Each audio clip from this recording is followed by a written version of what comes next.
Hello friends, आप सभी का स्वागत है मेरे YouTube channel true love story पर और मेरी कहानी मैजिकल वर्ल्ड।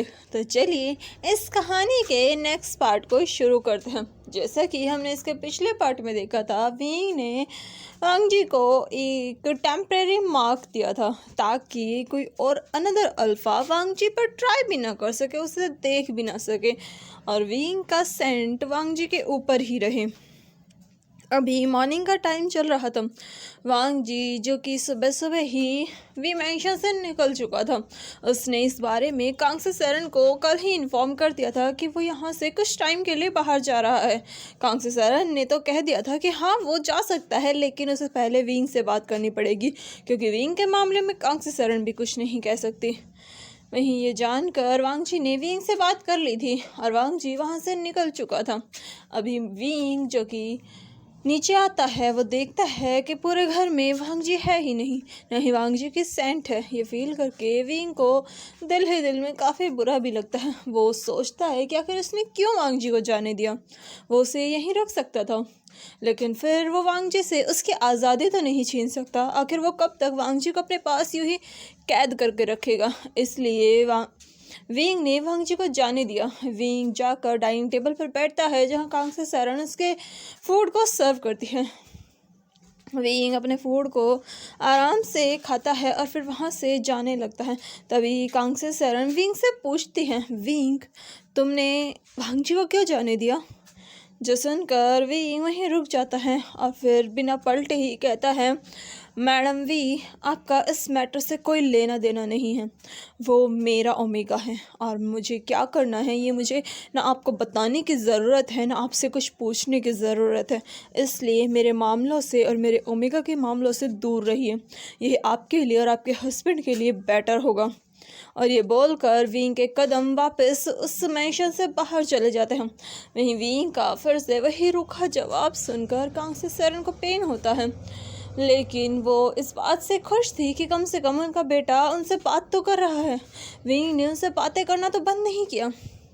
वहीं विंग बाहर आता है, अपनी कार को स्टार्ट करता है। विंग कार स्टार्ट करके वहाँ से जाने लगता है और जो ड्राइवर नहीं लेकर जाता। विंग पहले अपने ऑफिस जाता है और फिर वहाँ पर अपना काम करता है और उसके बाद कॉलेज जाता है। विंग जो कि कॉलेज में वहीं पर अपनी क्लासेस लेता है और वहीं दूसरी तरफ हम वांग जी को देखते हैं।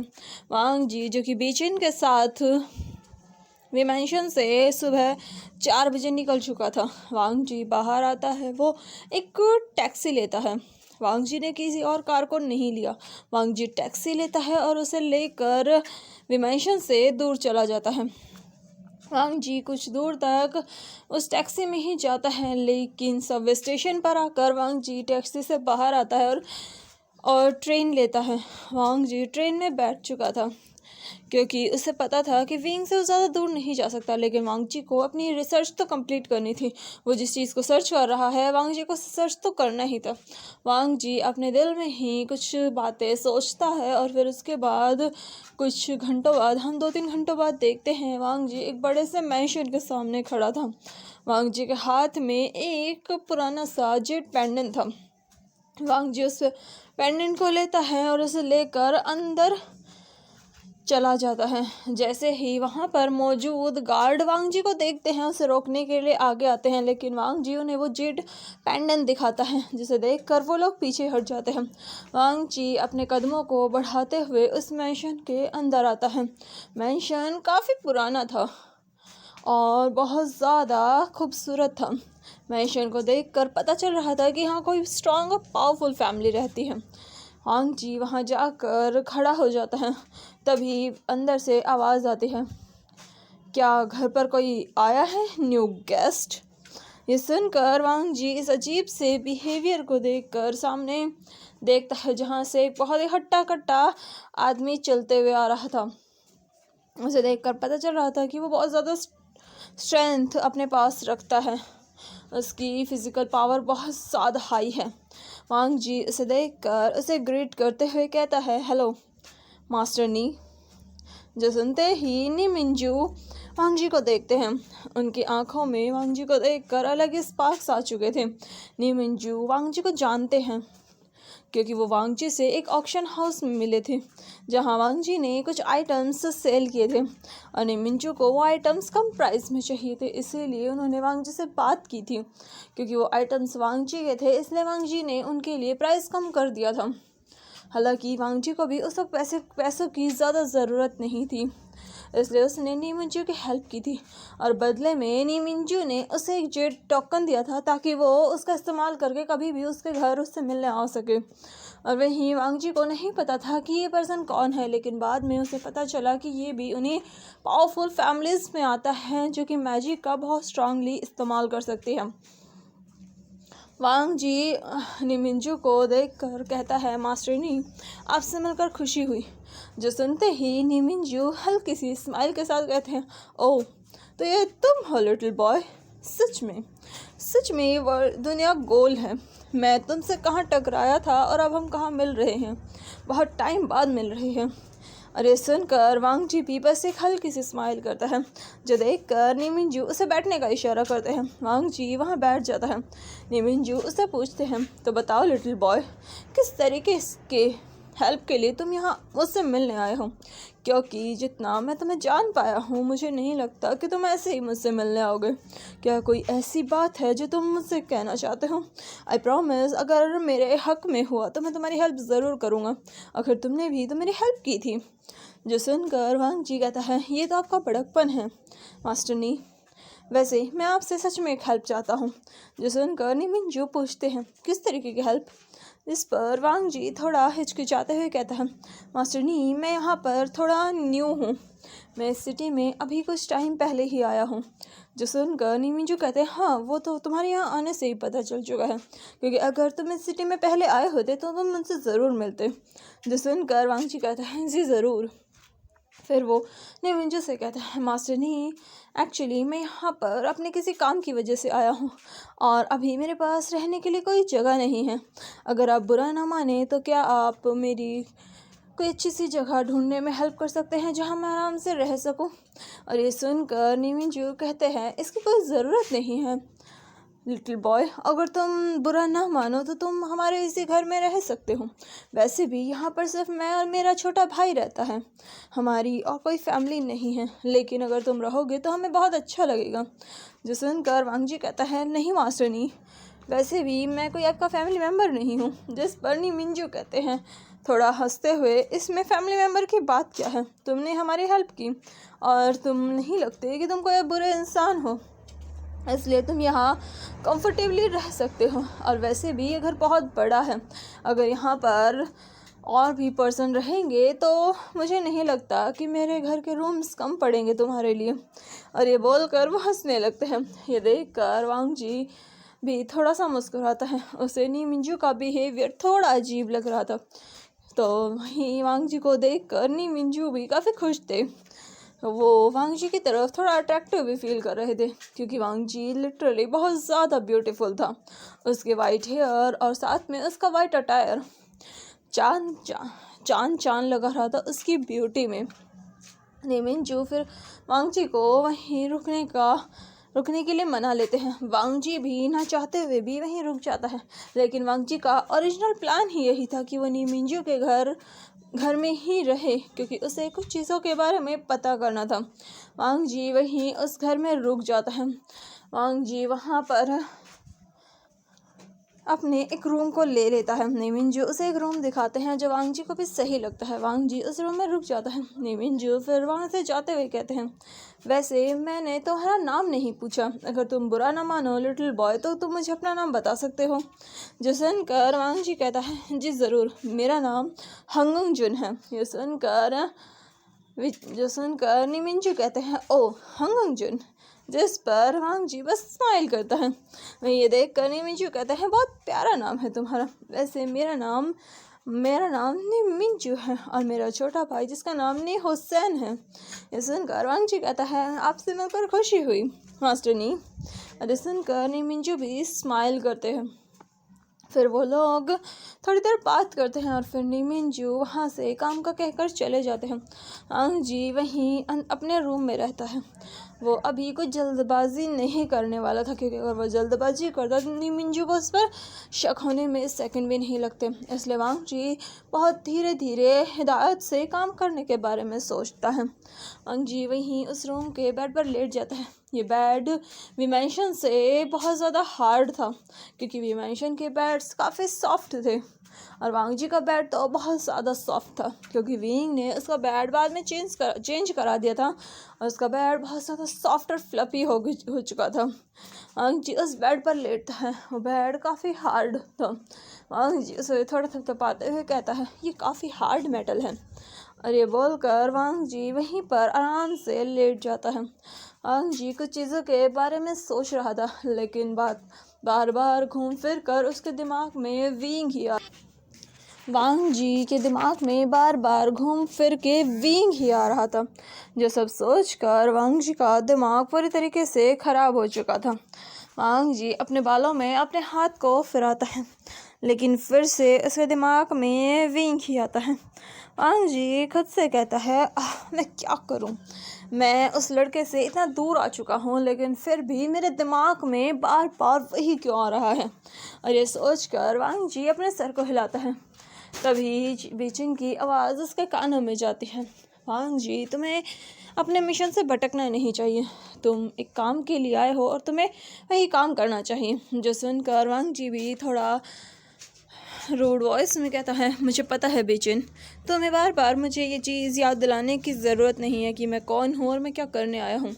तुम फिक्र मत करो, मैं अपने कभी भी मकसद से नहीं भटकूँगा। और ये सुनकर बेचिन भी कोई जवाब नहीं देती। फिर वांग जी पूरे निमेंशन का जायज़ा लेता है। वो उस पूरे मेंशन में एक राउंड लगाता है, हर चीज़ को बहुत ही ध्यान से शार्पली नोटिस करता है कि कौन सी चीज़ कहाँ रखी हुई है। इसके लिए ना ही सर्वेंट और ना ही कोई और उसे रोकता है, क्योंकि वांग जी यहाँ गेस्ट था और सब लोग वांग जी को देख रहे थे। वांग जी भी कोई भी अजीब हरकत नहीं करता, इसलिए किसी को भी उस पर कोई शक भी नहीं था। वांग जी हर चीज़ देखता है और फिर उसके बाद वो जाकर अपने कमरे में वापस बैठ जाता है। वहीं शाम को नीमिंजू वापस आ चुके थे और वहीं उनके साथ नी हुसैन भी आ चुका था। वांग जी नीमिंजू को ग्रेट करता है, वहीं हुसैन बस एक टक वांग जी को देख रहा था। ये देखकर वांग जी उसे ग्रीट करता है, हुसैन भी उसे ग्रीट करता है। फिर नीमिंजू उनका इंट्रोडक्शन कराते हैं, जहाँ वो उन्हें हुसैन से कहते हैं, हुसैन इनसे मिलो, इनका नाम हंगुंग जुन है और ये मेरे ओल्ड फ्रेंड है। और ये सुनकर हुसैन कहता है हेलो, जिस पर वांग जी भी बस स्माइल करता है और उसे ग्रीट करता है। फिर हुसैन, नीमिंजू और वांग जी साथ में डिनर करते हैं, जहाँ उनका फूड भी कुछ ज़्यादा ही टफ था। वांग जी को ये खाना इतना ज़्यादा पसंद नहीं था, क्योंकि इस खाने में मीट वगैरह ज़्यादा इन्वॉल्व हो चुके थे। और वहीं वांग जी, जो कि एक वेजिटेरियन पर्सन था, उसके लिए ये सब बहुत ज़्यादा टफ था। नीमिंजू उसकी बात को समझ जाते हैं और उसके लिए वेजिटेरियन फूड ही बनवाते हैं। वांग जी उस फूड को एंजॉय करता है। वहाँ पर कोई स्वीट डिश नहीं थी। ये चीज़ देख कर वांग जी को फिर से विंग की याद आती है कि विंग को कितना स्वीट खाना पसंद है। और ये सोच कर वांग जी के होठों पर एक प्यारी सी स्माइल आती है और ये चीज़ हुसैन नोटिस करता है। वो थोड़ा खांसते हुए कहता है, वैसे हंगुंग जुन, क्या आप किसी स्पेशल वन के बारे में सोच रहे हैं या आपके दिल में कोई और है? और ये सुनकर वांग जी, जो कि अपने ख्यालों में खो चुका था, वो विंग के बारे में सोच रहा था, वो एकदम में थोड़ा हड़बड़ाते हुए कहता है, जी आपने कुछ कहा? इस पर हुसैन हल्का सा खांस कर कहता है, बिल्कुल नहीं, मैं तो बस पूछ रहा था कि आपके दिल में कोई और है। क्या आप किसी को पसंद करते हैं? क्योंकि आपका फेस बता रहा है कि आप किसी के ख्यालों में खो चुके हैं। अरे सुनकर हुसैन की बात सुनकर वांग जी कहता है, ऐसी कोई बात नहीं है मास्टरनी, मैं बस कुछ चीज़ों के बारे में सोच रहा था, इसके अलावा और कुछ नहीं, मैं बस अपने काम के बारे में सोच रहा था। अरे सुनकर हुसैन कहता है, ओह ऐसी बात है। अरे बोलकर वो फिर से अपने फूड को एंजॉय करता है। उनका ध्यान फिर से अपने फूड पर ही आ जाता है। वो लोग साथ में खाना खाते हैं और उसके बाद वांग जी एक वॉक के लिए बाहर चला जाता है। जिसके साथ नीमिंजू जाते हैं। हुसैन नहीं जाता क्योंकि नीमिंजू से स्टडी करने के लिए कहते हैं। हुसैन भी जब जाकर अपनी स्टडी करने लगता है। नीमिंजू जो कि वांग जी के साथ घूम रहे थे, तभी वांग जी उनसे पूछता है, मास्टरनी क्या आप मुझसे कुछ इम्पोर्टेंट बात करना चाहते हैं? जो सुनकर नीमिंजू कहते हैं, आपको कैसे पता वांग जुन कि मैं आपसे कुछ ज़रूरी बात करना चाहता हूँ? इस सुनकर वांग जी कहता है, बस मैंने तो अंदाज़ा लगाया है, लगता है मेरा अंदाज़ा बिल्कुल करेक्ट है। जो सुनकर नीमिंजू थोड़ा हंसते हुए कहते हैं, हाँ बिल्कुल, वैसे मैं आपसे एक बात पूछना चाहता था। हमारे यहाँ एक बहुत बड़ी पार्टी होने वाली है जिसमें बहुत सारे गेस्ट आने वाले हैं। अगर आप बुरा ना माने तो क्या आप उस पार्टी में मेरे पार्टनर बनकर चल सकते हैं? एक्चुअली मेरा कोई पार्टनर नहीं है। और ये सुनकर वांग जी शॉकिंगली नीमिंजू की तरफ देखते हैं, जिस पर मिंजू हल्का सा हिचकिचाते हुए कहते हैं, अगर आप चाहें तो मना कर सकते हैं, मैं तो बस आपसे पूछ रहा था कैजुअली, वहाँ आप और भी लोगों से मिल सकते हैं। जो सुनकर वांग जी उनकी तरफ देखता है। नीमिंजू एक अल्फ़ा थे और वांग जी ये चीज़ बहुत अच्छे से जानता था कि वह एक स्ट्रॉन्ग अल्फ़ा है, लेकिन उसने जितनी स्ट्रॉन्ग प्रेजेंस विंग की फील की थी उतनी ज़्यादा स्ट्रॉन्ग नीमिंजू की नहीं थी। वांग जी थोड़ा कहता है, ठीक है, अगर आप ये चाहते हैं तो मैं इस बारे में सोच सकता हूँ। जो सुनकर नीमिंजू खुश होकर कहते हैं, क्या सच में? आप मेरी बहुत बड़ी प्रॉब्लम हल कर दीजिए अगर आप मेरे साथ चलेंगे, क्योंकि अगर आप मेरे साथ नहीं चले तो मुझे किसी और को ढूंढना पड़ेगा और इसमें बहुत मेहनत लगेगी और शायद उसके लिए मुझे उन्हें पे भी करना पड़े।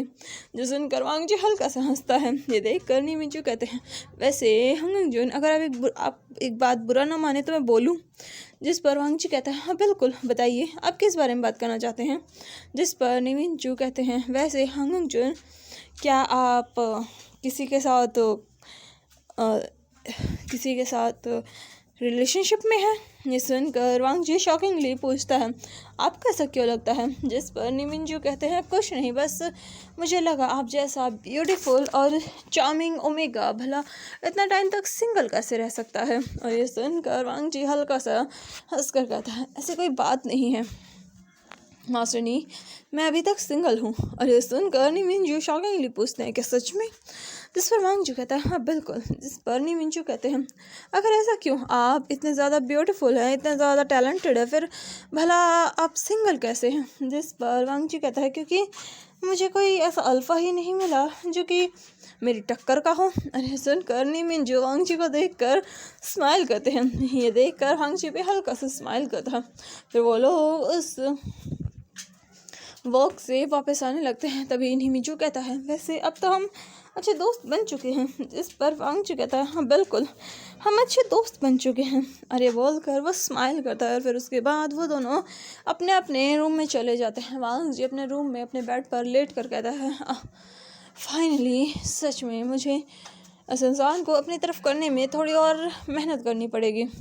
अरे बोलकर वांग जी स्माइल करता है, लेकिन जैसे ही वो अपनी उन आँखों को बंद करता है उसके सामने विंग का फेस आता है। विंग का वही फेस जिस पर हल्की सी स्माइल होती थी और विंग की वही रेड आइज़, और वो सब देख कर वांग जी एक झटके से अपनी आँखों को खोल लेता है। वांग जी खुद से कहता है, आखिर मुझे ये हो क्या रहा है?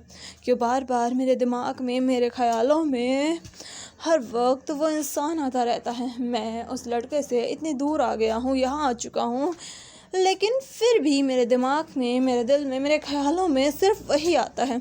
आखिर वो मुझे चाहता क्या है? और ये बोलकर वांग जी अपनी उन आँखों को टाइटली बंद करता है, अपने दिमाग से हर ख्याल को, हर ख्वाब को बाहर निकाल देता है।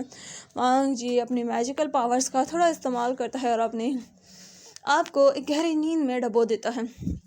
ये दूसरी तरफ विंग, जो कि अपने सारे दिन की मेहनत के बाद, कॉलेज और ऑफिस के काम के बाद अभी अपने रूम में बैठा हुआ था। वांग जी के जाने के बाद बिल्कुल उदास हो चुका था और सारा दिन सिर्फ अपना काम ही कर रहा था, क्योंकि वांग जी के अलावा ऐसा लग रहा था कि उसकी लाइफ नीरस है, उसकी लाइफ में कुछ भी नहीं है। विंग, जो कि वहीं बैठा लैपटॉप पर अपनी उंगलियों को चला रहा था, तभी उसके रूम में नॉक होता है। विंग देखता है तो वहाँ पर उसके मदर फादर खड़े थे। विंग उनसे पूछता है, आप यहाँ क्या कर रहे हैं? जो सुनकर विचांग सर कांग से सरन एक दूसरे की तरफ देखते हैं और फिर कहते हैं, क्या हम अंदर आ सकते हैं? जिस पर विंग कहता है, हाँ बिल्कुल, आप आ सकते हैं। जो सुनकर विचांग सर कांग से सरन अंदर आते हैं। वो लोग आकर विंग के पास बैठ जाते हैं। विंग जो कि वहीं बैठा हुआ था कांग से सरन से पूछता है, क्या बात है मैडम वी। जो सुनकर कांग से सरन कहते हैं, विंग क्या तुम अपना गुस्सा छोड़ नहीं सकते? देखो अब तो वांग जी भी वापस आ गया है। जो सुनकर विंग अपनी मदर को घूर कर देखता है। ये देखकर कांग से सरन कहती है, विंग हम तुम्हारे पेरेंट्स हैं, हमने वो सब सिर्फ तुम्हारी भलाई के लिए किया था। हमने नहीं सोचा था कि तुम उस पर्सन से इस हद तक प्यार करते हो। अगर हमें इस चीज़ का अंदाज़ा भी होता तो हम तुमसे वादा करते हैं कि हम कभी भी वो स्टेप नहीं उठाते। और सुनकर विंग कहता है, लेकिन आपने वो स्टेप उठाया। जिस पर विचांग से और कांग से सरन विंग से माफ़ी मांगते हैं, जिसके लिए विंग थोड़ा सा उन्हें तरसाने के बाद फिर उन्हें माफ़ कर देता है। फिर वो उनसे पूछता है, अब आप किस लिए आए हैं? जो सुनकर विचांग से और कांग से सरन कहते हैं, विंग 2 दिन बाद हमारे यहाँ एक बहुत बड़ी पार्टी होने वाली है जिसमें सभी पावरफुल फैमिलीज इन्वॉल्व होंगी और हमें भी वहाँ पर जाना होगा। और इस बार तुम भी हमारे साथ चलोगे। हर बार तुम वहाँ जाने के लिए इनकार कर देते थे, लेकिन इस बार ऐसा नहीं होगा, तुम्हें जाना पड़ेगा। और ये सुनकर विंग थोड़ा सोच कर कहता है, लेकिन फादर की ज़रूरी है। जिस पर वे चांग से कहते हैं, ऑफ कोर्स ये ज़रूरी है। ये सुनकर विंग के फेस पर अलग ही एक्सप्रेशन थे, जैसे कि वो नहीं जाना चाहता। लेकिन कांग से सरन के और वी चांग से के फेशियल एक्सप्रेशन देखकर विंग अपने मन को मारकर हमें सर हिला देता है। और वो लोग फिर वहाँ से कुछ देर विंग से बात करते हैं और वहाँ से चले जाते हैं। ये पार्टी 2 दिन बाद होने वाली थी। विंग भी इस बारे में सोच रहा था। विंग फिर अपने काम को ख़त्म करता है और जाकर बेड पर लेट जाता है। विंग बहुत चीज़ों के बारे में सोच रहा था। विंग जाकर आराम से उस बेड पर लेट चुका था। उसकी आंखें बंद थी, लेकिन उसकी आंखों के सामने वांग जी का फेस आ रहा था। वांग जी की यादें आ रही थी जो कि विंग ने उसके साथ बिताई थी। विंग ना चाहते हुए भी वांग जी की यादों में, उसके ख्यालों में, उसके ख्वाबों में खोता जा रहा था। विंग धीरे से कहता है, आखिर तुम कहाँ हो लाजान? तुम्हारे बिना तो मेरा एक पल जीना मुश्किल हो रहा है। भला मैं कैसे तुम्हारे बिना रहूँगा? अरे बोल कर विंग थोड़ा उदास हो जाता है। तभी उसके कानों में चेंजिंग की वॉइस आती है, अगर तुम उसे इतना ही मिस कर रहे हो तो तुम उसके पास क्यों नहीं चले जाते? और ये सुनकर विंग अपनी उन आँखों को खोलता है। विंग की रेड आइज शाइन कर रही थी। वो धीरे से कहता है, तुमने बिल्कुल सही कहा, अगर मैं उसे इतना ही मिस कर रहा हूँ तो मैं उसके पास क्यों नहीं चला जाता? अरे बोल कर विंग एक चुटकी बजाता है और वहाँ से गायब हो जाता है। और ये देखकर चेंजिंग धीरे से कहती है, सच में इस लड़के को बिल्कुल भी सब्र नहीं है। इससे बस कहा है कि तुम उसके पास क्यों नहीं चले जाते। और ये एक झटके में अपनी मैजिकल पावर का इस्तेमाल करके उसके पास चला भी गया। और ये बोल कर चेंजिंग बस ठंडी आह भरती है और वो खुद भी वहाँ से गायब हो जाती है, क्योंकि वो विंग को ऐसा अकेले नहीं छोड़ सकते बिना किसी मैजिकल टूल के। चेंजिंग विंग के पीछे पीछे जाते हैं। वहीं अब हम विंग को देखते हैं जो कि हवा में चलते हुए कहीं जा रहा था। विंग हवा में चल रहा था, लेकिन वो किसी को दिख नहीं रहा था क्योंकि विंग गायब हो चुका था। विंग चलते हुए वांग जी की सेंट को फॉलो करता है, क्योंकि उसने वांग जी को जो मार्क किया था उससे विंग उससे कहीं भी फॉलो कर सकता था। वांग जी चाहे कहीं भी हो, विंग उसके पीछे जा सकता था। विंग चलते हुए सीधा नी मैंशन के सामने पहुंचता है। ये देखकर विंग अपने मन में कहता है, आखिर वो यहाँ क्या कर रहा है? उसने तो कहा था कि वो किसी ज़रूरी काम से जा रहा है। क्या उसका ज़रूरी काम इस मैंशन में है? अगर ऐसी ही बात थी तो वो मुझे बता सकता था इस मैंशन में, तो मैं खुद भी उसे ला सकता था। और ये सोचकर विंग उस स्मेल को फिर से फॉलो करने लगता है। तो वो एक रूम के सामने आता है जहाँ वो खिड़की से देखता है वांग जी बड़े ही सुकून से बेड पर सो रहा था। वांग जी की आंखें बंद थी। उसके लंबे हेयर जो कि वहीं बेड पर बहुत बुरी तरीके से बिखरे हुए थे और उसके बालों में हल्की हल्की ब्लू कलर की थ्रेड आ रही थी। ये देखकर विंग के होठों पर एक प्यारी सी स्माइल आती है और विंग खुद से कहता है, हाय मेरा लॉन्सन कितना क्यूट लग रहा है सोते हुए। और ये बोलकर विंग के चेहरे पर एक प्यारी सी स्माइल थी। तभी चेंजिंग उससे कहती है, थोड़ा जल्दी करोगे तुम? अगर तुम्हारा उसे निहारना ख़त्म हो गया हो तो तुम जल्दी से उसके पास जाओ और फिर हम यहाँ से निकलते हैं। और ये सुनकर विंग देखता है तो उसे समझ में आता है कि चेंजिंग खुद उसके पीछे आ गई है। ये देखकर विंग थोड़ा गुस्से से कहता है, चेंजिंग क्या तुम मुझे फॉलो कर रही हो? क्या तुम मुझे इस जगह भी फॉलो कर रही हो? ये सुनकर चेंजिंग कहती है, विंग तुम इस तरीके से बिना किसी सेफ्टी के बाहर नहीं जा सकते। अरे सुनकर विंग कहता है मैं कहीं और नहीं गया, मैं बस अपने वांगजी से मिलने आया हूँ। ये सुनकर चेंजिंग अपनी आंखें घुमाती है और यह देखकर विंग कहता है मुझे अंदर जाना है। जो सुनकर चेंजिंग कहती है तो जाओ। जिस पर विंग कहता है उसने अंदर से खिड़की लॉक कर रखी है, मैं भला ऐसे कैसे अंदर जा सकता हूँ। ये सुनकर चेंजिंग कहती है ठीक है रुको मैं कुछ करती हूँ। अरे बोलकर चेंजिंग अपनी किसी पावर का इस्तेमाल करती है। वहाँ पे मौजूद बी चेन थोड़ा सा उड़ती है और वो जाकर खुद उस विंडो को खोल देती है। ये देख कर विंग शॉकिंगली पूछता है क्या तुम बी चेन से कुछ भी करवा सकती हो। जिस पर चेंजिंग कहती है बिल्कुल नहीं, मैं बस उसे कुछ सेकंड्स के लिए ही कंट्रोल कर सकती हूँ। ये सुनकर विंग कहता है ये तुम्हारी न्यू पावर्स है क्या। जिस पर चेंजिंग कहती है अब बकवास बंद करो, मेरी पावर्स के बारे में जानने से अच्छा होगा कि तुम अपने उस सो कॉल्ड बॉयफ्रेंड से मिल लो। और ये सुनकर विंग स्माइल करता है और वो एक झटके से अंदर जा चुका था। अभी वो वांगजी के बेड पर था, उसके बेड पर उसके साइड में लेटा हुआ था। उसके हाथ जो कि वांगजी के उन वाइट हेयर में बड़े ही स्मूथली उसकी फिंगर्स वहाँ पर चल रही थी और वो अपने एक हाथ से वांगजी के गालों को छू रहा था। वांगजी को नींद में एहसास होता है कि कोई उसके बहुत करीब है, बहुत प्यार से उसे छू रहा है, उसे देख रहा है। और ये फील करते ही वांगजी अलर्ट मोड में चला जाता है और वांगजी धीरे से अपनी उन आँखों को ओपन करता है। जैसे ही वो अपनी उन आँखों को ओपन करता है वांगजी की आंखें उन ब्लड रेड आइज से टकराती हैं। अरे देख कर वांगजी अपने मन में कहता है क्या मैं कोई ड्रीम देख रहा हूँ। ओह नो, मैं खुले आंखों से भी सपने देखने लगा। लगता है इस लड़की ने मुझे पागल कर दिया है, इसलिए मैं हर वक्त इसके बारे में सोचता रहता हूँ, इसे देखता रहता हूँ। हाँ वांगजी तुम्हारा क्या होगा, तुम्हें जल्द से जल्द इस भ्रम से बाहर आना होगा। लगता है इस लड़की ने तुम पर किसी मैजिक का इस्तेमाल किया है। वांगजी जो कि खुद से बड़बड़ाया जा रहा था तभी उसके कानों में विंग की आवाज़ जाती है स्वीट हार्ट तुम किस बारे में सोच रहे हो। अगर तुम ये सोच रहे हो कि मैंने तुम पर कोई मैजिक इस्तेमाल किया है तो तुम गलत हो, क्योंकि तुम पर मैजिक इस्तेमाल करने की ज़रूरत नहीं है। तुम वैसे ही मेरे प्यार के मेरे जाल में फंस चुके हो। और ये सुनकर वांगजी अपनी आंखों को बड़ी करके विंग की तरफ देख कर कहता है क्या तुम सच में हो। जिस पर विंग कहता है क्या तुम्हें कोई शक है। अरे बोलकर विंग हल्का सा नीचे झुक कर कहता है तो चलो मैं तुम्हारे इस शक को यकीन में बदल देता हूँ, मैं तुम्हें बिलीव दिलाता हूँ कि ये सच में मैं हूँ। अरे बोलकर विंग नीचे झुक कर वांगजी के उन चेहरे लिप्स को कैप्चर कर लेता है और वहीं वांगजी अपने उन आंखों को बड़ी बड़ी करके विंग को देखे जा रहा था। विंग की आइज़ भी ओपन थी और वो वांगजी के उन ब्लू आइज़ में देख रहा था। वांगजी झटके से अपने आंखों को बंद कर लेता है और ये देख कर विंग के होठों पर एक स्माइल आती है और वो भी अपनी आंखों को बंद करके वांगजी को पैशनेटली डीपली किस करने लगता है। विंग जो कि वांगजी को किस कर रहा था, वहीं दूसरी तरफ निमिनजू जो कि अपने रूम में सो रहे थे, तभी उन्हें किसी और अल्फा की स्ट्रांग फ्रेग्रेंस फील होती है जो कि शायद उनके घर में आ चुका था। और ये फील करते ही निमिनजू की वो आंखें एक झटके से खुल जाती हैं। उनकी आईज पर्पल कलर में शाइन कर रही थी, उनकी उन आँखों का कलर डार्क हो चुका था। निमिनजू अपने उन कदमों को उस कमरे से बाहर लेकर आते हैं।